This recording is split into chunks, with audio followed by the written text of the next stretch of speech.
RPF constable 2025-এ আসা railway সিরিজের 63 number question.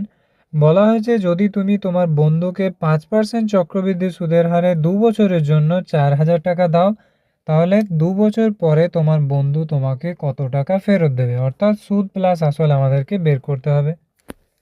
তোমরা মনে রাখবে যে 5% চক্রবৃদ্ধি সুদের হারে যদি প্রথম বছরে সুদ 5% হয়, দ্বিতীয় বছরে হবে 10.25%। এই সুদের হারগুলো তোমাকে মনে রাখতেই হবে এই ধরনের কোয়েশ্চেন করার ক্ষেত্রে। তাহলে যদি আমি 4,000 টাকার 2 বছরের চক্রবৃদ্ধি সুদ বের করি, তাহলে 4,000 ইন্টু 10.25%। এবার পার্সেন্টেজের সঙ্গে দুটো শূন্য কেটে গেল, এখানে শূন্য আছে তাই দশমিকটা একটা ঘর পরে শিফট হয়ে যাবে, অর্থাৎ 4 ইন্টু 102.5 হয়ে যাবে। 4-এর সঙ্গে 102 গুণ করলে হয় 408, আর 0.5-এর সঙ্গে আমি যদি 4 গুণ করি তাহলে হয় 2, হয়ে যাবে 410। তাহলে দেখো সুদ বেরোলো 410।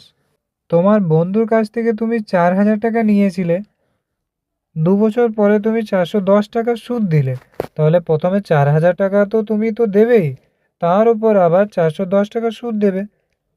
তাহলে কত হয়ে যাবে, এটা যদি ক্যালকুলেট করি 4,410। 4,410 কোন অপশানে আছে? একটি মাত্র অপশানে আমরা দেখতে পাচ্ছি, অপশান বিতে।